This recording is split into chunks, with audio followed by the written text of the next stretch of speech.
Okay. Right. As far as I'm aware, as always, we're live, Scott. So welcome to Facebook Live, question and answer. Thank you very much for joining me. All the way from sunny. Is it sunny out in Spain at the moment? No, it's absolutely miserable.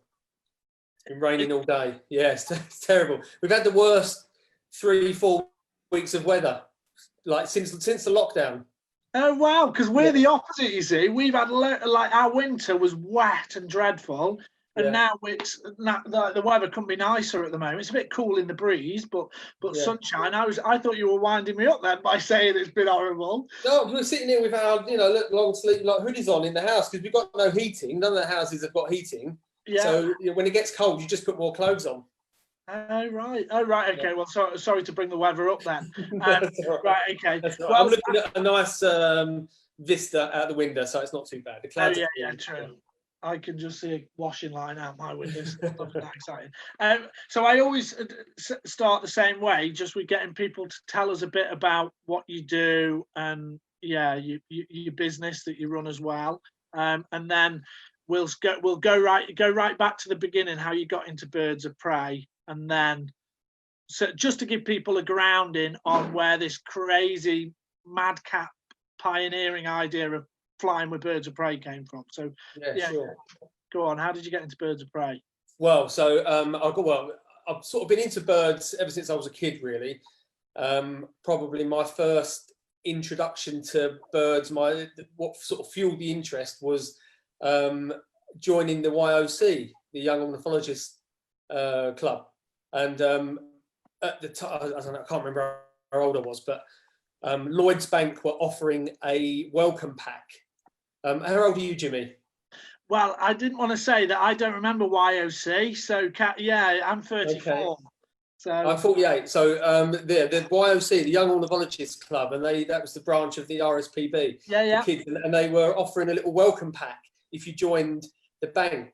So I joined the bank and got this welcome pack. So that was I think you got a book of British birds of prey and a membership to the YOC. So that was my first kind of interest in birds.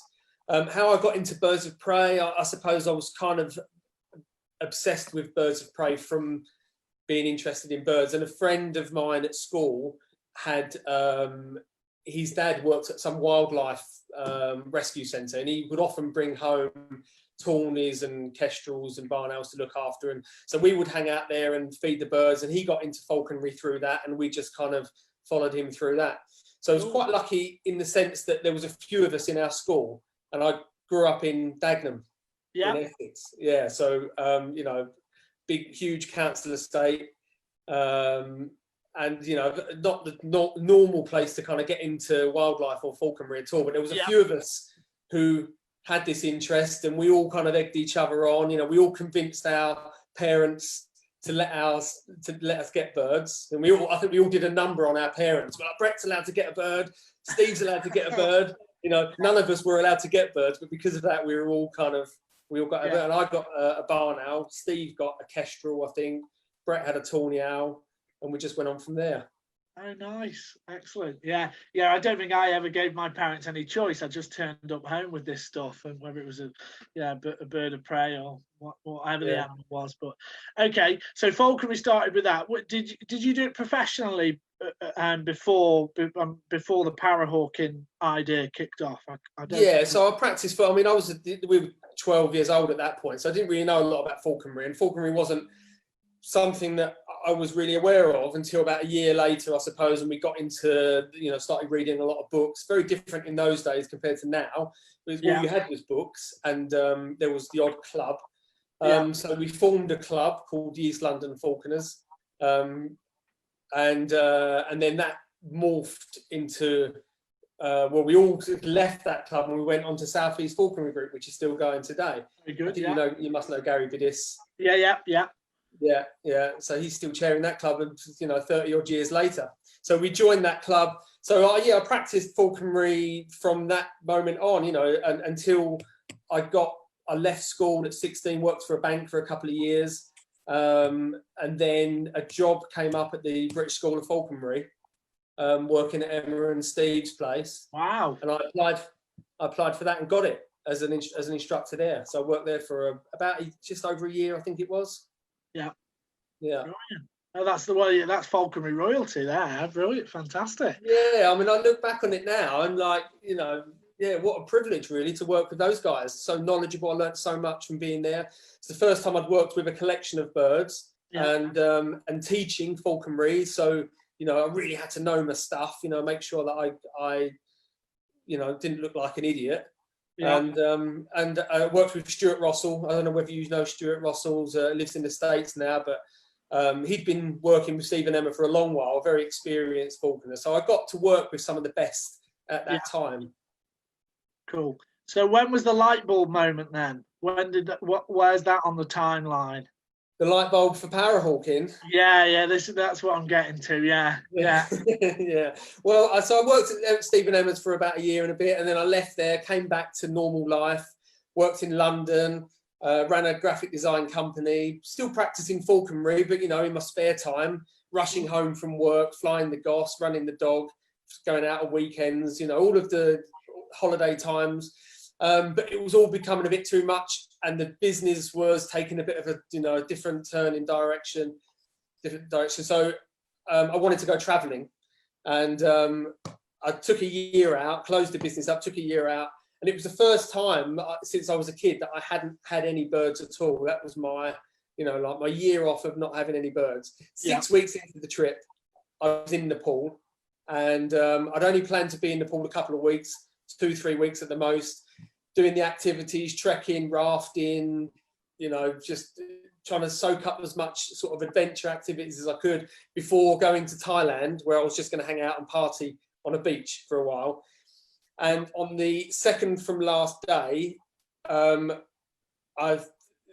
we had a spare day, and I was like, there's people flying up there. I hadn't really taken a huge amount of notice, but I saw people paragliding. I thought that might be quite an interesting thing to do. I'd seen vultures flying around, and I didn't even put the two together. I didn't even think, I could have this amazing experience flying with birds, until I got up on the flight and then flew with griffon vultures, Egyptian vultures, Benelli's eagle, and I was like just amazed, completely blown away. And the guy that I flew with was also interested in birds as well, and he'd had this idea. So it wasn't my idea initially. He'd had this idea to see if it was possible to train birds to fly with him, because he wanted to see if the birds could guide him to where the thermals are. That was his idea. So we talked about me being a bird trainer, and I'd said, it was possible. We could train birds to fly with us. We went out that night and got drunk in one of the local bars in Lakeside, and that was where we came up with the plan. Oh, brilliant. Okay. Yeah. And that was, so just so people know, just explain what parahawking is, because there may be someone that watches this and goes, "What? I have still no idea what parahawking is." So go on.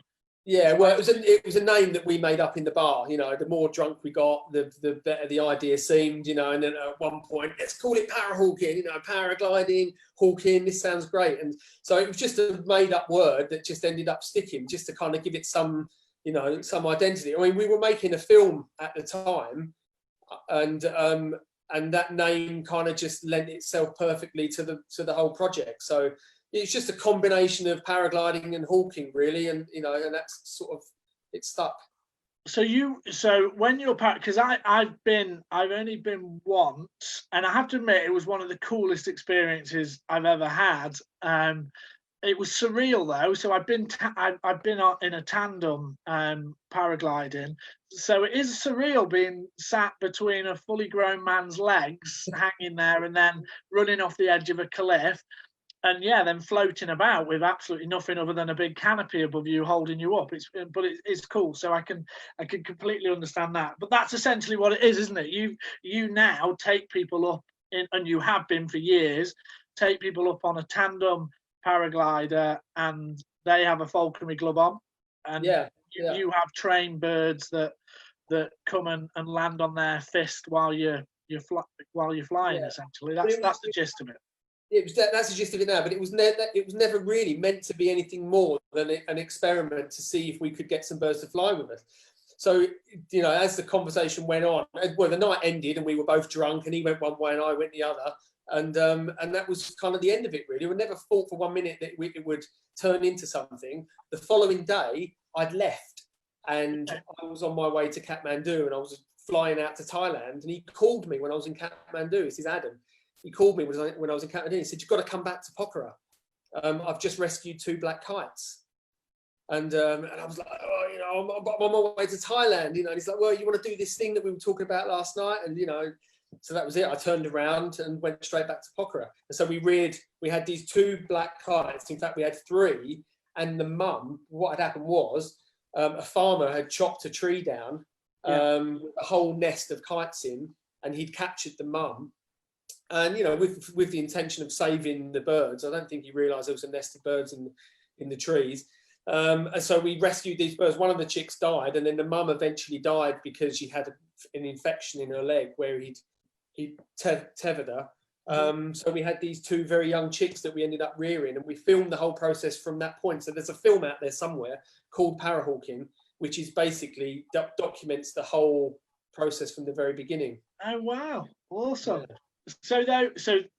And those the young black kites. How many was there? 2 did you say, or 3? So there was, 2 young black kites. Yeah. So they went on to be part of the team. Is that right? One of them did, yeah. One of them was lost a few years later. But yeah, I mean, neither of them were very good, to be honest, at what I wanted them to do. You know, it was a big learning curve, and a lot of mistakes were made along the way. And, you know, we didn't think it was going to be a business. All I wanted to do was teach the birds to fly with me, hopefully get them to sort of guide us to where the thermals are, because essentially, naturally, they'll always want to stay in the air. They'll want to conserve as much energy as possible when they're flying. Yeah. So they'll find the lift and we follow them. So I wasn't teaching them to find thermals. I was just rewarding them for being in the air and hopefully, you know, getting them to follow me when I landed, because there was no point in landing and then the birds still be up there. So, that, you know, it wasn't any more complicated than that. Getting the birds to fly with me and then land with me. Yeah. And then obviously I suppose that worked, and yeah, you probably realised at some point that you could take people up tandem and make a business. Yeah. Well, it wasn't until about 2005, so this was like 4 or 5 years later, that I rescued an Egyptian vulture, and then he was reared in captivity. He couldn't go back to the wild, so I trained him to fly, and he was like infinitely better than the black kites. And so it kind of, it sort of, the whole thing started to fall into place. You know, we were able to take people up on tandem flights because the thing was a little bit more reliable.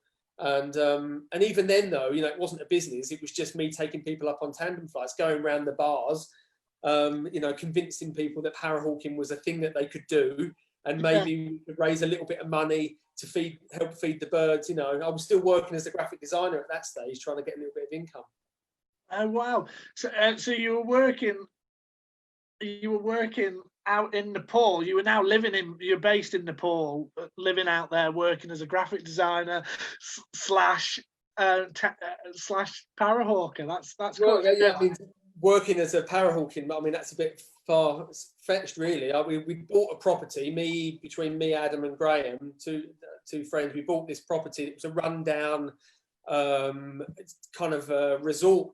That was going very cheap, absolutely beautiful location right on the lake. And if anyone's listening, and they've been there, they'll know how lovely it was. And so that was our home, and I started to build up the bird project from there. So we'd had a home, we had this kind of business that was a restaurant that we, you know, it was just basically for us and our friends to hang out. It was right on the landing zone, and then I had the birds there. And so I was doing freelance graphic design work on the side just to sort of make ends meet. So because obviously you mentioned one of the Egyptian vultures, because I know you had 2, didn't you? There's 2. They're famous in parahawking terms. I think you could probably argue that they're probably 2 of the most famous birds. Which was the first one then? Who was the first one that came along? The Egyptian vulture. Kevin. Yeah. And then there was Bob. Yeah, well, interestingly, Kevin was the first one that I ended up keeping, but I'd rescued 2 other Egyptian vultures prior to that, which I'd released. So one was a juvenile, but you know, not an IS, and the other one was an adult bird, which, but I think one was poisoned and another one was just dehydrated or hungry, but they were both released, and that was a couple of years earlier. So Kevin was the first one that I'd actually kept because he was brought to me as a chick. Yeah, so he was imprinted, so he couldn't go back to the wild. And then Bob, how long after that did Bob arrive then? Bob came, so Kevin was 2006, I think 2 years later, 2 or 3 years later. Oh, cool. Okay, yeah, because I think I mean I do remember the black kites following you in the early days when you were parahawking, and then yeah, I remember, obviously, definitely remember the Egyptian vultures. Yeah. And so when would you say, did you have a sort of moment where you sat back on a veranda or wherever around the lake and went, wow, this is actually really happening? We've because you've done some epic stuff, I know, you've done National Geographic, you've done some big stuff on TVs, all over the world. Obviously in this country, Deadly 60, with Sticky Backshore. We talked, I'm talking to Yola Williams the other day. So was there a moment where you thought, yeah, this is really working? Yeah, not really. Like, it sort of evolved because it was, we were there for 16 years and the whole thing evolved over a long period of time. Even by getting Kevin and flying with Kevin in 2005, 2006, I think we'd done some early TV. Even in those early days, we weren't doing a lot of tandems. I think the first year of doing tandems, I think I'd done like 20 tandems. And then the following year, I think I'd done 50. And then it sort of doubled from there, but I was obsessed with the idea of it becoming something. And it wasn't about it becoming a business, because I never saw it being a huge money spinner. Yeah. I always knew that there was going to be some kind of cap on it. There's only so many people that I could take flying, and it wasn't going to generate a huge amount of money. I needed to do it to cover my costs. I wanted to continue to live in Nepal. Yeah. I didn't really have anything to come back to the UK for, so I knew that I had to earn a living out of it somehow. But more importantly, I think that I wanted to do something positive for vulture conservation, because that issue had been bubbling away since 2001, and and it was getting progressively worse. And we were aware that vultures weren't getting a huge amount of attention. And we wanted to make sure that we could use parahawking as a platform to sort of promote that. You froze a little bit there. You still there? Yeah, I'm still there. You froze a little bit, and I think it's just the internet's jumping about a little bit. But yeah, so that you're talking there about, obviously, the vulture crisis, as everyone knows it, and or anyone who's followed a bird conservation, and when it hit really hard or started to come, people started to learn more and more about the effects of diclofenac or diclofenac, however you want to pronounce it. And we were going to come on to that, and No, it's all right, because I was just thinking about, obviously, that I was going to ask you about the rehab work, and obviously because you mentioned that right at the start with the kites, so that it wasn't just about, well, it clearly wasn't about making money. You talk about the conservation and the rehabilitation work that you achieved out in Nepal then. Yeah, so as far as the sort of conservation, I never set out to be a conservationist, and I probably wasn't much of a conservationist before. Probably only in terms of being a falconer and being aware of conservation issues. But I think when you're traveling and when you're away, and you've got less things going on, less pressures of your normal sort of day-to-day living, and you can kind of get involved in different aspects of life. And the vulture conservation issue was something that we were aware of in 2001, and that just escalated very, very quickly. My first kind of involvement in it, I suppose, was when Richard Cuthbert, do you know Richard Cuthbert from the RSPB? He used to work for the RSPB years ago. He rings a bell, yeah. Yeah, so he was heading up the vulture conservation work out in Nepal. This was back in 2003, I think. And I had a guy working with me, James Irons. James Irons, do you know? No, I only know him from following you, I think, from your work. He's a good guy, and he works with me out in Nepal. He works now at Burren Bird of Prey Centre in Ireland.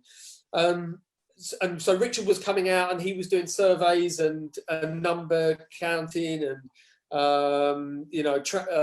satellite tagging, and so we sort of jumped on the back of that because he needed somebody local who had some connections, and we wanted to contribute as much as we could. So we were helping Richard with satellite tagging and monitoring and stuff back in the early days. And then we kind of got involved with some of the feeding sites that he was working on, and we ended up taking over one of the feeding sites, the Gachok feeding site, which is what we ended up becoming patrons of and providing the funds for that. So even in the early days, we were doing vulture conservation stuff, and so we wanted parahawking to be important for that. We needed to be. We wanted to use it as a platform, really, to raise awareness of vulture conservation, because we didn't feel like the vulture conservation issue in Nepal was getting as much press attention as it deserved. But yet we were getting a lot of press just by me flying around the sky with a bird, and it seemed a little bit unjust that I was getting all this press attention, and yet this ecological sort of catastrophe was unfolding. So I wanted to sort of try and channel and focus some of the attention onto that. Yeah, well, I mean, I followed you from the early days of that sort of thing, and I think you definitely did with as I say, National Geographic, the DVDs that you produced and so on. So yeah, it's brilliant. I have got a question. Someone's asked it. Well, you'll know who this is who's asked the question. Jimmy Robinson. I've got a feeling this is a leading question, but it's quite simple. Are tandem flights stressful? They are when I'm flying in. Well, I imagine Jimmy's a tall chap, so I imagine you need a big cliff to jump up. He's in front of you, so you can't see anything. So you're just flying blind, really, just trying to. Because basically, when Jimmy's brilliant. He's brilliant. So when Jimmy came out, we would quite often, take the down times when we didn't have bookings. We would just go up for fun flights. Yeah. And quite often we would fly both birds together because it was exciting. And if we're going to fly both birds together, we would take as many cameras as possible to try and get some publicity shots, So, and also it was never, for some reason, every time I flew Jimmy, it wasn't the best flying conditions. Okay. So like I would be struggling to stay in the air, juggling about 5 different cameras and flying with both birds. It was just proper stressful. Oh, there we go. I knew there was more to it. It was too simple a question. I thought there's got to be something. I'm sure he hated flying with me. I'm sure he was dreading the day when I'd be like, "Come on, Jimmy, come on, let's go and fly both birds." He'd be like. Well, I suppose you've got to exercise the birds. It's a bit different than taking the Harris Hawk for a walk around the woods. Jump off a cliff with a tandem. So yeah, I think people. Is there anywhere still? Because obviously you've left Nepal now. We'll talk about that you can tell us a bit about that in a second if you want to. Is there anywhere people can go? Is that they can still read all about the early days and follow back on the parahawking website? What's the situation there? Yeah, there's a bit on the parahawking website about Nepal. I think I've replaced a lot of the stuff because I was trying to promote what we do in Spain. There's a DVD that they can buy called Flight for Survival. That will probably give them the best insight into what we did out there and what we were trying to achieve, at least with the projects and with vulture conservation. It's difficult to tell the whole story because it was such a long period of time and so much happened over that time. But the DVD Flight for Survival was probably the best thing that they could, and that's still available, is it? They'd have to get in touch with me. I've got some flight lying around somewhere. Oh, good, yeah. No, that's good. Yeah, well, yeah, get it out there. We'll get them sold. Absolutely cool. Okay, so obviously you left Nepal, and then you moved to Spain. Oh, well, there was a bit of an in between. Probably you're probably best explaining it as you want to than me. So go on, Yeah. leave it to Paul. Yeah. Well, that's a long story. Do you want the long version or the short version? Well, you could give us whichever, the abridged. You could give us the polite, non-sweary version, whichever you want. I'll give you the polite, non-sweary version. Yeah, if anyone wants to know the full sweary version, they might have to contact me separately. They can buy you a beer. You can buy me a beer, yeah. No, it came to an end, you know. It was always a controversial project. You know, anyone who's working with birds of prey, whether you're a falconer, whether you're a pest controller, whether you're working in a zoo environment or a bird of prey, it's a controversial field. And there's going to be people that are for it, there's going to be people who are against it. And, you know, we had our supporters, but we also had our enemies. Animal rights organisations were opposed to what we were doing. You know, so there was always a little bit of a battle trying to justify what we were trying to do, how we were doing it, our methods, you know, trying to stay as ethical as possible, you know, without feeling like we were doing anything exploitative. Yeah. You know, I was very concerned that it was a new concept for locals, you know, using animals in this way to try and promote and raise money for vulture conservation project or any conservation projects for that matter. It was a new area, you know, so it was very difficult. And the more successful we got, the more problematic it became. And it just felt like it was all sort of coming to a bit of a head. And it did come to a head, you know, and you know, we lost the battle basically. So we decided that the best thing for us to do was to leave. But it did feel like it was sort of the right time anyway. And the kids' school had closed down a year before. So, you know, we were sort of homeschooling a little bit. And yeah, it just felt like it, you know, because I mean, there was at one point I thought I was going to be in Nepal forever. I thought that was, you know, this is where I want to be forever. And that started to change a little bit over towards the end. I mean, you talk about it's interesting listening to you. I can completely understand that you would have enemies in the sense, because you always do, I suppose, when you're successful. And from an outsider looking in, it looked to me like parahawking was nothing but successful in a positive way.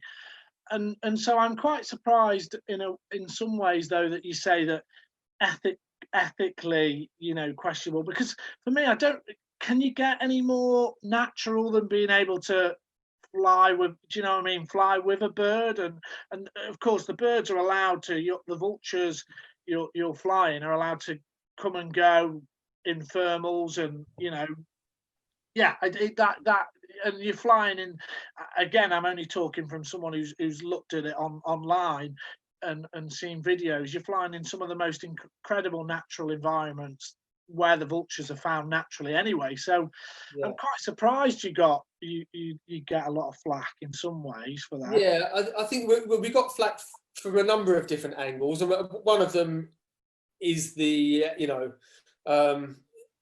the ethics of keeping birds in captivity. Yeah, there's always going to be people that oppose against it. Yeah.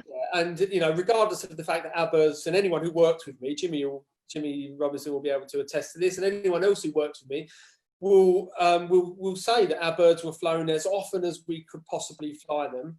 And when they did fly, they were flying, you know, in the mountains, in the most natural environment possible for half an hour at a time, sometimes more or less. But you know, but for the rest of the time, they're in their aviaries or they're sitting on their perches, and quite often that's what you get judged for. You get judged for the fact that they're sitting there tethered or sitting in an aviary, and not when they're flying. And obviously, you know, you can't convince everybody. Yeah, of course. We try, and we do try, and we try as best we can to convince people that birds don't do that in the wild. And also from a just the concept of having using a captive bird of prey to raise money for conservation projects was a very new concept for Nepalis, because the way that charities work there is they get donated a lot of money, and that money gets very well spent. There are some amazing conservation projects in Nepal, but they don't raise money in the sense that, you know, charities raise money in the UK. So it was a bit of an alien concept, and also we were using what were now very critically endangered birds, you know. So that was very sensitive towards the end, because in the beginning, obviously, that wasn't an issue. But by the end, suddenly, you know, Egyptian vultures, the numbers were absolutely plummeting, and we were using critically endangered birds for essentially commercial purposes, you know. So I can justify it until I'm blue in the face, but I can also understand why it was becoming a bit of an issue. Yeah, I suppose in some ways as well, though, I look at it as it was a real feather in the. I always saw it as a real feather in the cap for Nepal, because it was. I mean, people might think I exaggerate, but I don't. I don't think I'm exaggerating when I say you're the pioneer, really, behind flying with birds of prey and taking people up with birds of prey.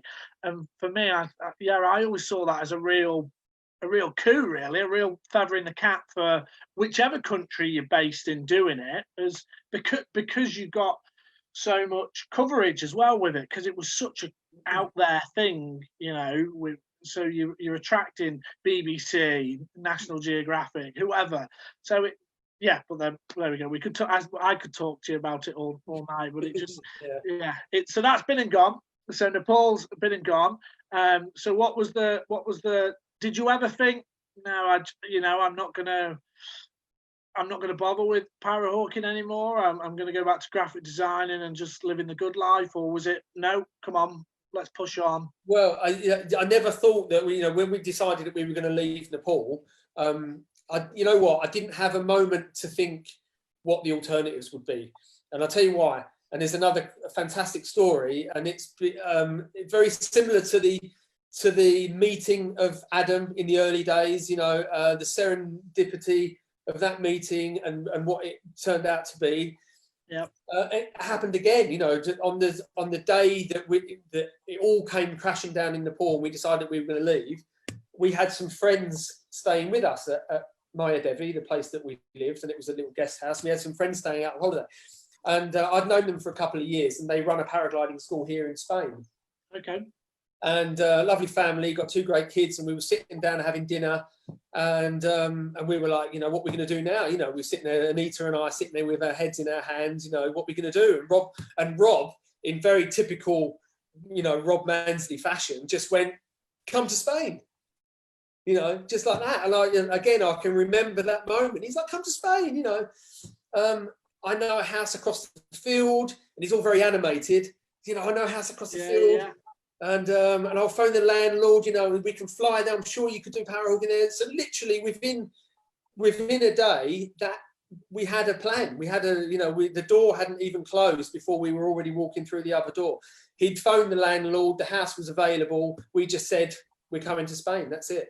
So before the meal was over, we already had a plan. Oh, brilliant. So yeah, you literally didn't have any time to sit and think, what if, or what I should do.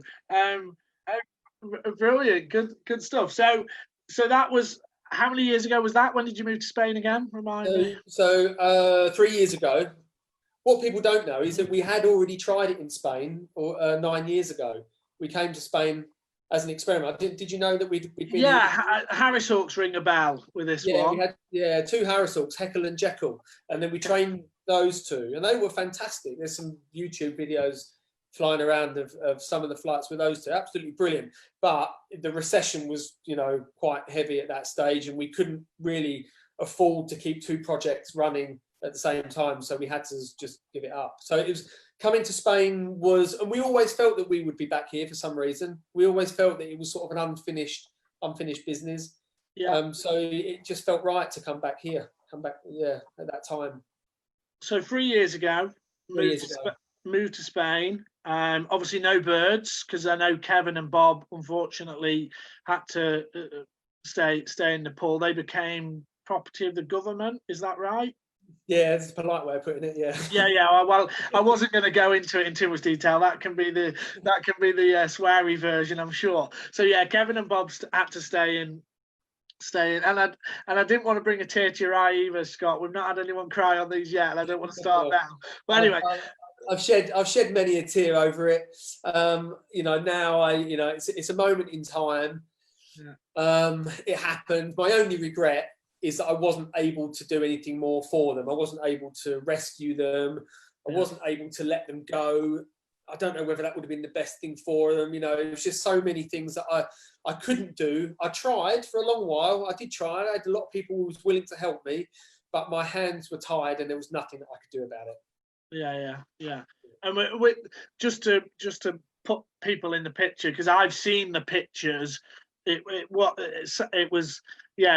the better. Well, it was awful conditions that they were moved to with the Nepalese government. At that time, I think they are in better facilities now. I think some people sent me. I've had some news. But they're in their aviaries. They're not going anywhere. They don't get flown, obviously.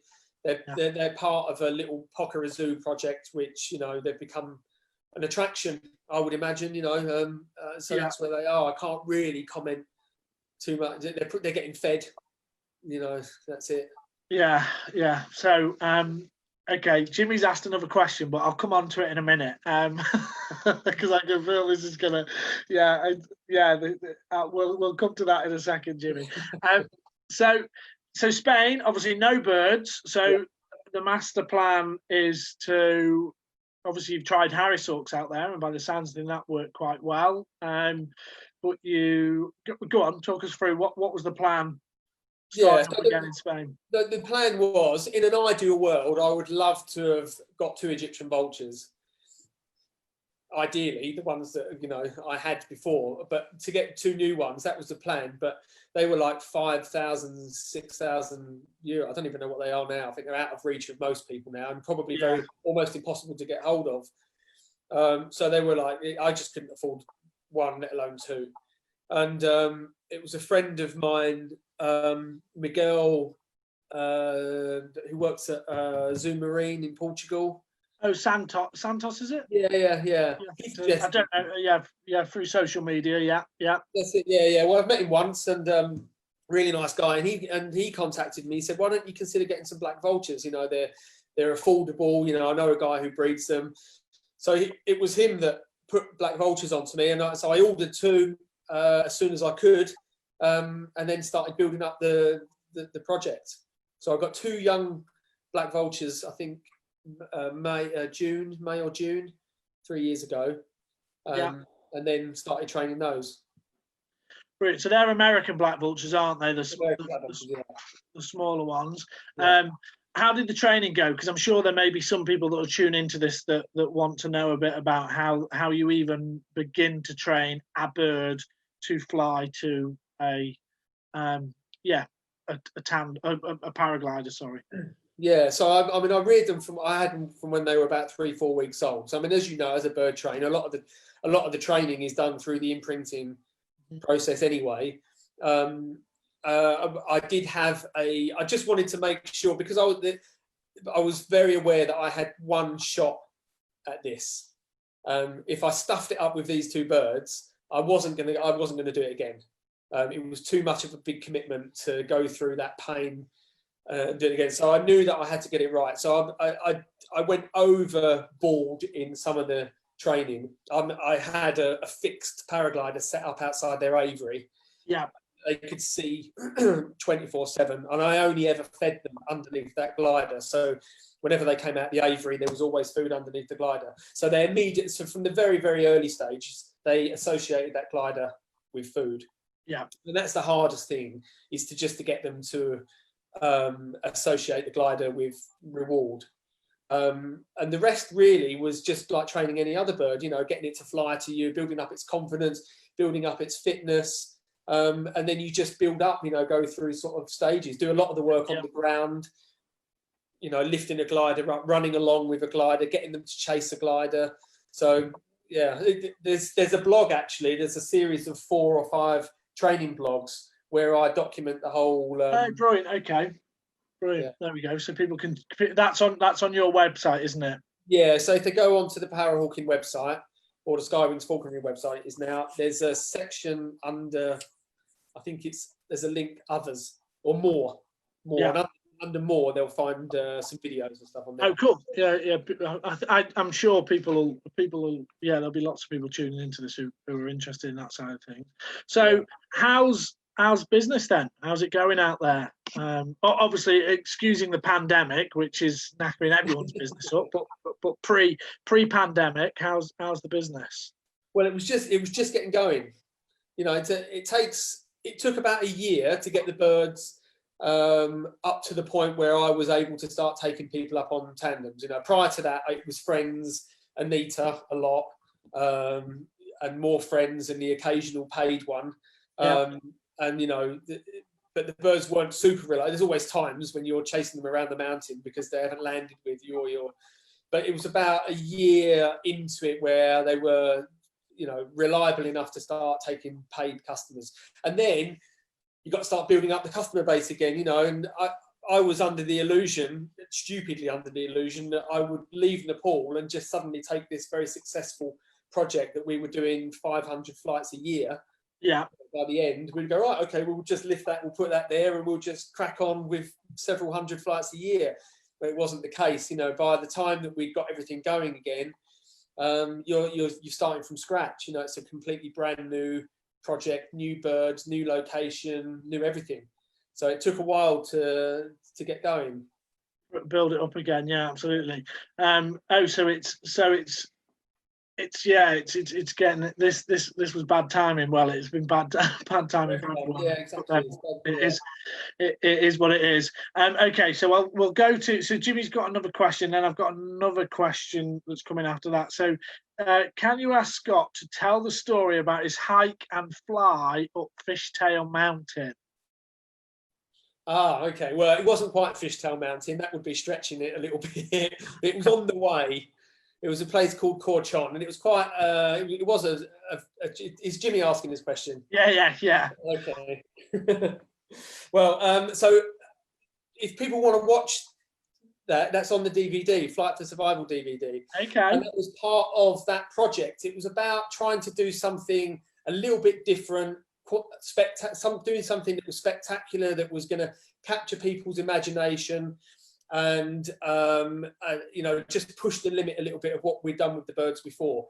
So it was a very high, I don't know how high the mountain is, I don't know, 4,000 meters, I think. High enough.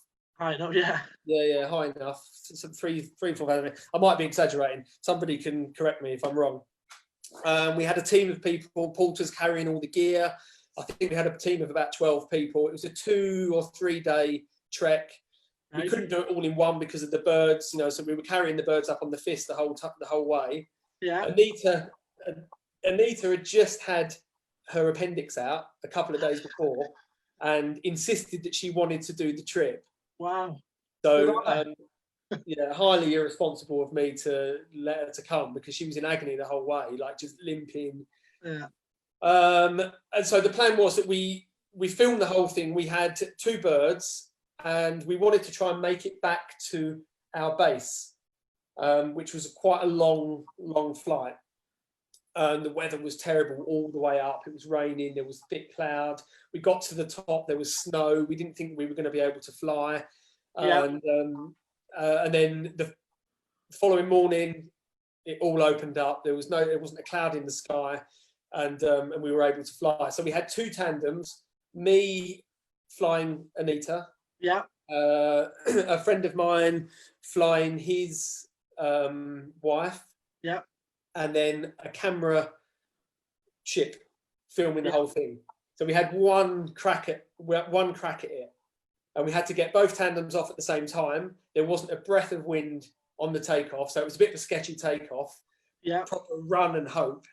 And then the camera glider off at the same time as well, and all fly together and capture the whole thing. And if we stuff the launch or one of the launches up, that was going to be it. It was all going to be over. We've managed to get both tandems off at the same time, although one of them is proper sketchy, and it's even on the DVD. And then Martin Cray. Do you know Martin Cray? I don't know. No. Okay. Well, he's a good friend of mine. He's a paraglider and a good falconer. Okay. And he's probably one of the only other people who's trained birds to fly with him. Yeah. So he was the camera guy on the other tandem. And yeah, so we filmed the whole thing. We didn't get back to where we wanted to get to. We had to land a little bit short, but we got down. Both birds landed with us, and it was a success. Oh, epic! Good stuff. How long was the flight then? What is the average duration of a tandem? I suppose obviously weather dictating, but yeah. I mean, a commercial one, we wouldn't fly for longer than about half an hour. Generally, that's the sort of optimum time for a passenger, really, because some passengers can get a little bit sick after that. And also, the birds, you're keeping them in the air for half an hour. You're feeding them the whole time. The more you're feeding them, they're losing their appetite. So at some point, you've got to get down. For this particular flight, I think we were in the air for about 45 minutes. Yeah. And it was just that there was no thermals. It was a very, very straight, very smooth glide all the way down to the landing. Brilliant. Well, so funnily enough, someone, James Knight, who I know works with birds of prey, has asked, did you ever have any instance with the birds not staying up in the air with you? I suppose that must have. Yeah, in the early days, yeah. Yeah, definitely in the early days, and probably more so with the kites than anything. They were just a little bit more independent. The main problem in the early days was them not following us all the way to the landing. But the more it's all about repetition. Anyone who's trained birds, the more you do it, the better they get. And it just becomes habitual. So yeah, certainly in the early days, it wasn't perfect by any means. What people see on the videos and the pictures, that's the result of hours and hours and hours and hours of me, traipsing up a hill with a glider, it going wrong, doing it again, and getting it right. Yeah. So yeah, it was definitely a lot of trials and tribulations. Yeah. And then Taylor has wrote in, I can't pronounce her surname, Tavid. So she's put, flying with Edmund and Bulger, it was the coolest thing I've ever done, and can't wait to go back. So there you go. You've got someone coming back already. When you're open, you should train Jax to fly with you so he can fly with me next time I'm there. There you go. Well, yeah. Interestingly, Taylor, I did think about this the other day, because I use him for the bird of prey experiences. Not the other day, before we got shut down, and I was still flying him. And I said to Anita, I said, you know what, I might get Jax to fly with paragliders. And she was like, oh, what do you want to go through all that again? It's just so stressful.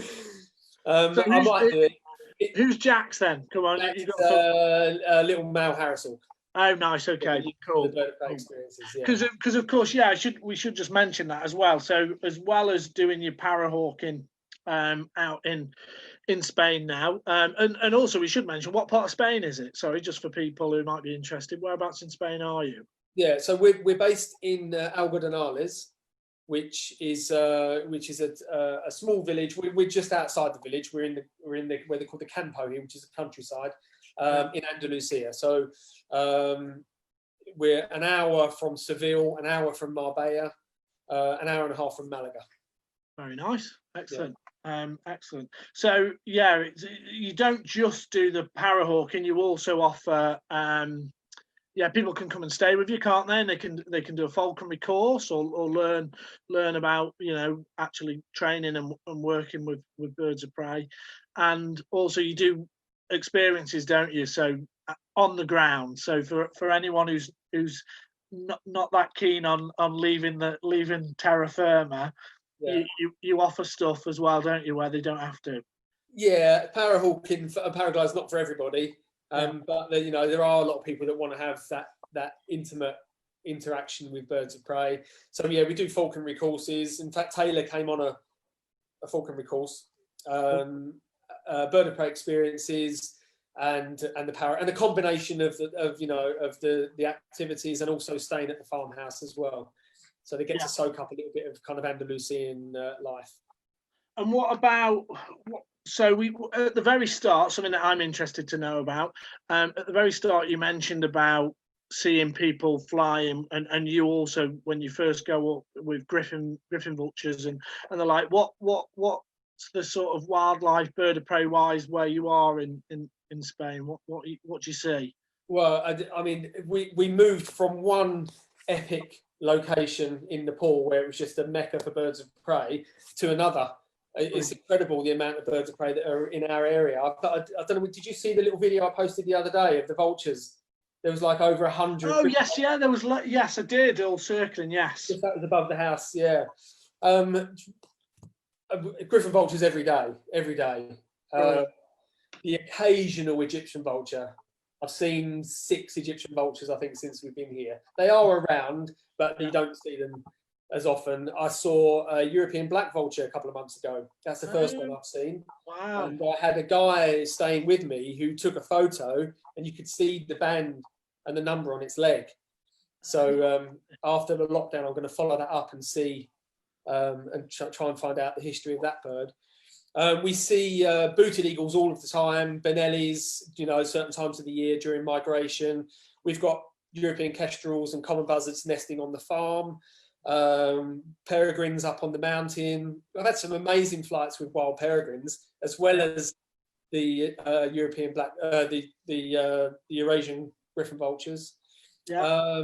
Short-toed eagles, goshawks coming through the farm, spars. It's incredible. I can sit there on a good day in the spring or the autumn and see about 6 or 7, 8 different species of birds of prey. Wow, brilliant. You're making me jealous. I already get jealous anyway, because annoyingly, well, it's one of those things that I haven't done really. I've been to Philippines and Africa and Australia, various far away destinations, but I've actually done very little bird of prey stuff in mainland Europe. And yeah, I've got friends who go there frequently to like Extremadura, how you pronounce it. Yeah. Just to, like you say, for Egyptian vultures, to see Egyptian vultures and so on. And it's not that far away. So there you go. Maybe we should set up a birding tour. Then. Yeah, I mean, you can sit out on the bench where I've got the aviaries and just look back up at the house. And if you sit there long enough, you'll see a booted eagle fly over. Or a short-toed eagle the other day I thought it was going to land on the house. And then, in the autumn, there'll be Benellis coming through. I saw 2 Benellis catch a pigeon about 50 yards in front of me out in the field last year. I mean, it is incredible. If anyone wants to come out and see wild birds of prey in Europe, this is the place to see them. Brilliant. There you go. So there's another selling point. Yeah. Excellent. Well, this is actually a very good question. Jason Dowsett wants to know. I mean, this is a wind-up, probably. No, it's not actually. Well, you could, but I actually think it's a good question. You'll probably not. When is the book coming out? When's the book coming out? Oh, God, there's not going to be a book coming out. He knows I'm about as illiterate as he is. Well, you could get people to write it for you. You can have it. But the thing is, I laugh about this because James Aldred, the wildlife cameraman that we had on before, friend of mine, the most unassuming person you'll ever meet, and he had his book come out, The Man Who Climbs Trees, and he said, I never in my wildest dreams thought I'd write a book, but he really enjoyed it, and it's a cracking book because he has done some crazy stuff. And I'm sure yours will be exactly the same, Scott, with parahawking and the whole Nepal thing and. Yeah. It has been. People have asked me because Jason knows there's a lot more that happened in Nepal than just the stuff that I'm telling you. It would make an interesting read. It definitely wouldn't all be about vultures and parahawking. There's some other stuff in there that would be very enlightening. I don't think I mean, I can barely sit down and write an email, to be honest, Jimmy, let alone concentrate on a book. Do an audio book then. That's what editors and all them and then publishers they deal with, sorting out all that stuff. But okay. Well, if there are anyone listening and they want to come and have a chat with me and take some notes, I'm all for it. There you go. There we go. Well, I'd buy a copy definitely. So another thing I want to find out about then is, have you got? Obviously, we talked about the conservation work that you got involved with in Nepal. Is there any? I know we've discussed the odd thing, between ourselves. Have are there any plans? Have you got any ideas that you'd like to get involved with? Any conservation projects you'd like to support now? You know, once obviously this pandemic's over and you can get back to it. Obviously, you've been not getting the business up and running is the most important thing. But sure. But yeah, so this will give me an opportunity to sort of recap a little bit on the conservation work that was important to me in Nepal. Was the feeding site, the Gachok vulture feeding site, which we ended up taking over the running and the funding from the RSPB. Yeah. And that's probably, out of all of the things that we achieved in Nepal, that's probably the thing that I'm probably the most proud of. And that was the hardest thing to accept when we had to leave, was that we were because we were donating about $5,000 a year, that was contributing to the running of the site, mainly food for the cows, maintenance for the site, salaries for the villagers that were running it. Yeah. If Jimmy's still listening, you know, I think Jimmy will. You know, it was one of his favourite places to go and hang out. It's a great story. I've got to tell you this story. There was a great story. Me, Jimmy, and another friend, Danny Biddis, took a ride out one day to the Vulture restaurant. We hired some dirt bikes. We had a day off, and we went out to the Vulture restaurant. And we went into the hide, and we'd quite often go into the hide and have a little nap. Yeah. You know, and just wait for, there was hundreds of vultures up on the ridge, and they weren't coming down to feed, so we'd have a little nap and then just hang out in the hide. And we ended up sort of waking up and then leaving. And as we got on our bikes and rode up the hill, we looked back, and the farmer was burning all of the grass all around the hide. And he wouldn't, had we not left, he wouldn't have known that we were in there. And he could have, if Jimmy's still listening, he'll remember that time when we nearly got burnt alive in the hide. Yeah, but so the vultures could have had barbecue Brits. Yeah. That